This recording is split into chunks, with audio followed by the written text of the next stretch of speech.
ചെങ്കോട്ടയിലെ സ്വാതന്ത്ര്യ ദിനാഘോഷങ്ങൾക്കിടയിൽ പ്രതിപക്ഷ നേതാവ് രാഹുൽ ഗാന്ധിയോട് അനാദരവ് കാട്ടിയെന്ന ആക്ഷേപം ശക്തമാവുകയാണ്. പ്രതിപക്ഷ നേതാവിനെ പ്രോട്ടോകോൾ ലംഘിച്ച് അവസാന നിരയിലിരുത്തിയ സംഭവമാണ് പുതിയ ചർച്ചകൾക്ക് വഴിവെച്ചിരിക്കുന്നത്.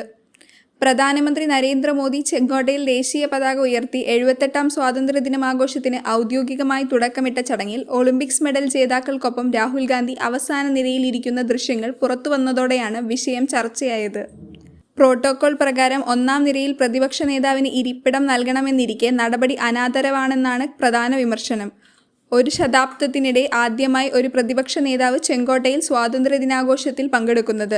വെളുത്ത കുർത്ത പൈജാമ ധരിച്ച് Rahul Gandhi Indian hockey team forward Gurjant സിംഗിന്റെ അരികിൽ ഇരിക്കുന്നതായി ദൃശ്യങ്ങളിൽ കാണാം.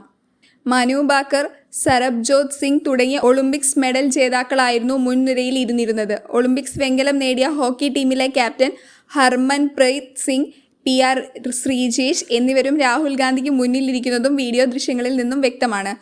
പ്രോട്ടോകോൾ അനുസരിച്ച് ക്യാബിനറ്റ് മന്ത്രിയുടെ പദവിക്ക് തുല്യമായ ലോക്സഭയിലെ പ്രതിപക്ഷ നേതാവിന് എല്ലായ്പ്പോഴും മുൻനിരയിൽ ഇരിപ്പിടം നൽകേണ്ടതാണ്.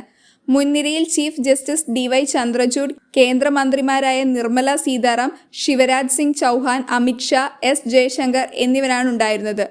മുൻനിര ഒളിമ്പിക്സ് മെഡൽ ജേതാക്കൾക്ക് അനുവദിച്ചിരിക്കുന്നതിനാലാണ് രാഹുൽ ഗാന്ധിയെ അവസാന നിരയിലേക്ക് മാറ്റേണ്ടി വന്നതെന്നാണ് ബന്ധപ്പെട്ട മന്ത്രാലയ വൃത്തങ്ങൾ വ്യക്തമാക്കിയിരിക്കുന്നത്. രാഹുൽ ഗാന്ധിയുടെ ഇരിപ്പിട ക്രമീകരണം സോഷ്യൽ മീഡിയയിൽ ചർച്ചകൾക്ക് കാരണമായതിന് പിന്നാലെയായിരുന്നു വിശദീകരണം. സ്വാതന്ത്ര്യദിന പരിപാടിയുടെ നടത്തിപ്പും ഇരിപ്പിട പദ്ധതികൾ തയ്യാറാക്കലും പ്രതിരോധ മന്ത്രാലയത്തിന്റെ ചുമതലയിലാണ്. പ്രോട്ടോകോൾ പ്രകാരം പ്രതിപക്ഷ നേതാവിന് ആദ്യത്തെ ഏതെങ്കിലും നിരയിലാണ് സാധാരണയായി ഇരിപ്പിടം നൽകാറുള്ളതെന്നും അവർ വിശദീകരിച്ചു. എന്നാൽ അടൽ ബിഹാരി വാജ്പേയിയുടെ കീഴിലുള്ള BJP ഭരണകാലത്ത് സോണിയാഗാന്ധിക്ക് എല്ലായ്പ്പോഴും ഒന്നാം നിരയിൽ സീറ്റ് അനുവദിച്ചിരുന്നുവെന്ന് ചില സാമൂഹ്യ മാധ്യമ ഉപഭോക്താക്കൾ ചൂണ്ടിക്കാട്ടുന്നുണ്ട്.